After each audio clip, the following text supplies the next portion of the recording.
A lot of guys, I think, don't know what to do or get a little freaked out sometimes. How many of the gentlemen here, the three of them here, have worn a tuxedo before? How many of you guys own one? Yeah? I think, you hear that a lot of times it's referred to as like the monkey suit or like a penguin thing, and I think it's a misunderstanding because a lot of folks guys don't know how to wear a proper black tie. They don't know how to wear a tuxedo. They don't know how it should look. I think a lot of times they make it more complicated than it really needs to be. And so instead of realizing that it's something that'll make them look dashing, handsome, and like James Bond. Right? So and the thing is it's pretty simple. There's really not that many things to a tuxedo, to wearing black tie. The main purpose of it is to make you really, contrary to what you might want to do, is to not stand out. If you think about black tie, it's very conservative, it's very straightforward, you're in all black, or you should be. And the purpose of it is to make your date stand out. Because when you go to a black tie event or a formal event, the ladies are usually in some sort of long gown to match the occasion, and it's meant to show off your date and not necessarily you. And so I think that's where a lot of guys go wrong, is they think it's their opportunity to personalize it or add some sort of flair, and a lot of times it just ends up coming off wrong. So today we're going to talk about kind of the main components of the black tie wear, and I'm going to touch on the jacket and the waist covering and the tie itself. So the jacket. Your jacket should help if you could see. For a tuxedo, a tuxedo jacket should be exactly what you think it should be, black. In rare occasions, should it be anything else. So typically you're wearing a tuxedo in the evening to some sort of evening wear, and so you should be wearing a black tie or a black jacket. It helps, it just looks really sharp in the low lights usually, and it kind of narrows you and makes you look really sharp. And there's usually a couple, this is also a chance for me to shamelessly show off wedding feathers. There's usually a couple different styles of collar. Your jacket is usually wool, and then the lapels are either shawl collar or peak lapels. You'll see some where they're actually notched, kind of like a regular suit. I personally don't like those, and I think it's kind of, it makes it look like a regular suit jacket. So you can't really see on here, but this guy, he's wearing a peak lapel jacket. Over here is more of the shawl, so it's the wraparound. And your lapels on your jacket are usually either gloss grain or some sort of satin, where they stand out from the rest of the tuxedo jacket. And so, again, black. You don't see any color. Unlike these pictures, where over here we have the camo tuxedo. Oh, wow. And I think for those of you who've seen Dumb and Dumber, the powder blue and the orange tuxedos, this is really tacky.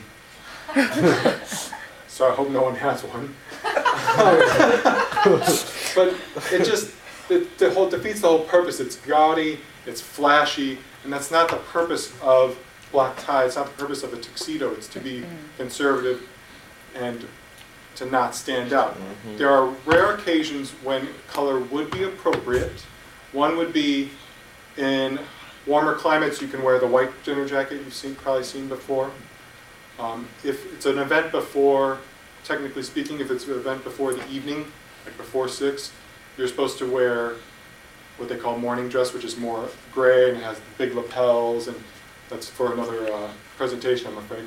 The other would be for the midnight blue jacket. And you can't see it as well here, but if you've seen the latest James Bond, or 2 James Bonds ago, I think, midnight blue. So the jacket itself is really, really deep blue. The lapels are still black, and the cuffs are still black, but midnight blue is kind of considered blacker than black, and therefore appropriate.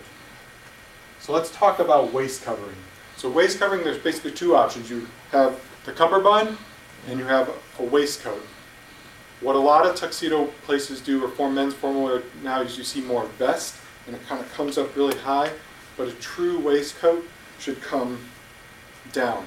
And you really want that covering because, so you see someone, again, like this, Mr. James Bond here, he doesn't have a waist covering, he has his pants and his shirt, and everyone thinks, oh, that looks so cool. Here's the problem, you're not James Bond, and you're not Daniel Craig, so you can't pull it off. What ends up happening instead is you get kind of a sloppy look here, see how his shirt's kind of untucked, and you can see it, versus Pitt here, who's got a traditional waistcoat that comes down low and helps cover that waist and makes a smooth transition up. The other problem too is when you go to, say, if you're taking a photo or you move, you can see a little bit of the white when you're not wearing a waist covering. Versus here, his jacket, you can't see it in this picture, but it's actually unbuttoned. But you can't tell because of the waistcoat. Next photo. Again, look at these groomsmen here in these dark cummerbunds. Look how sharp they look. Even though some of them have untucked or unbuttoned jackets, it looks very clean. Versus these bozos down here, whoever they are, I mean, it just looks sloppy and it doesn't look as well put together. The other thing is color. Notice how it was all black waistcoats and cummerbunds? This makes you look like a cheap prom date. Yeah. It makes you look juvenile. So ladies, when you get married, if you're having your soon-to-be husband wear a tuxedo, please, black.